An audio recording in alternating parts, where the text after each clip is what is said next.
लोग इस वजह से नशा नहीं करते कि उनका किरदार ख़राब होता है, लोग इस वजह से नशा करते हैं कि उनका मूड ख़राब होता है, उनका मिजाज उनका साथ नहीं दे रहा होता, वो सुस्त हो रहे होते हैं, उनसे काम काज नहीं हो रहे होते, उनका मोरल डाउन होता है और वो बेचैनी में होते हैं या मायूसी में होते हैं, किसी वजह से किसी से उनको तकलीफ़ पहुंच रही होती है, तो लोग इस वजह से नशा करते हैं कि उनका मूड ख़राब होता है। सर बोरियत भी एक फैक्टर हो सकता है। बोरियत भी ख़राब मूड की ही निशानी है। जो भी मूड ख़राब होगा तो इंसान अपने मूड को ठीक करना चाहेगा, लेकिन अगर वो नशा करना शुरू करता है तो उससे किरदार की खामियां जमा होनी शुरू हो जाती हैं। यानी जब आप कोई चीज़ शुरू करते हैं तो उसके साथ फिर कुछ ना कुछ चीज़ें जमा होनी शुरू हो जाती हैं। जब भी आप कोई एक नया काम के साथ साथ कुछ चीज़ें आपकी ज़िंदगी में शामिल होना शुरू हो जाती हैं। मिसाल के तौर पर आप शादी ब्याह में बहुत जाना शुरू कर देते हैं, तो इसका भला क्या असर होगा? लोगों के शादियों ब्याहों में आप बहुत जाना शुरू कर देते हैं तो आपकी वेट गेन हो जाएगा। देखो कितनी ज़बरदस्त बात की, वेट गेन हो जाएगा क्योंकि खूब डट के खाएंगे। और क्या होगा इससे? और लोग आपको मिलेंगे वहाँ और लोग कहेंगे कि साढ़े पुत्र दा भी ब्याह है तो उत्थे भी आ जाना।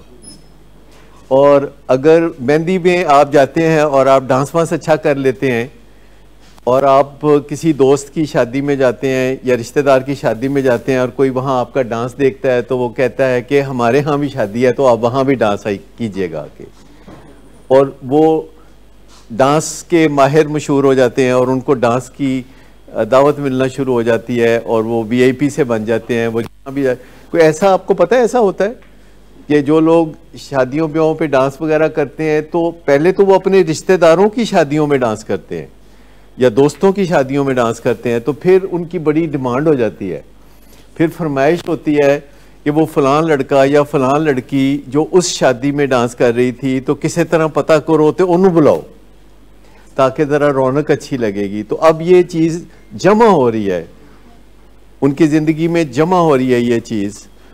और कोई भी काम हम करते हैं, जैसे ड्रग यूज़ अगर हम शुरू तो हमारा फिर वास्ता ऐसे लोगों से हो जाता है जो ड्रग बेचने वाले। अगर हम शराब शुरू कर लेते हैं तो हमारा वास्ता ऐसे लोगों से हो जाता है जो शराब बेचने वाले हैं। और जो शराब बेचने वाले होते हैं वो आपको और क्या नफीस मशवरा दे सकते हैं। डॉक्टर एजाज, आप किसी से जाते हैं जाके तो शराब मांगते हैं और लो पढ़ो, कहेगा पी और जी, सर्दी में जब पियोगे यारो और मजा होगा। नहीं को आपको कोई नया रास्ता भी तो वो दिखाएगा ना, क्योंकि जो शराब बेचने वाले होते हैं वो और क्या काम करते हैं। किरदार की खराबी बाद में आती है, मूड की खराबी पहले आती है। मूड की खराबी आती है तो नशा आता है, नशा आता है तो किरदार की खराबियां आने लगती हैं। और अगर नशा आने के बाद नशे की बीमारी भी आ जाए, देखिए नशा किसी की जिंदगी में आता है ये एक चीज़ है, फिर उसकी ज़िंदगी में नशे की बीमारी आती है या नहीं आती है ये दूसरी चीज़ है। ज़्यादातर लोग जो नशा करते हैं उनकी ज़िंदगी में नशे की बीमारी नहीं आती। थोड़े लोग हैं नशा करने वालों में से जिनकी ज़िंदगी में नशे की बीमारी भी आती है, और जिन लोगों की ज़िंदगी में नशे की बीमारी नहीं आती, सिर्फ नशा आता है, वो आमतौर पर किसी इलाज के लिए नहीं पहुंचते कभी, क्योंकि उनकी ज़िंदगी में कुछ ना कुछ मामला चलता रहता है।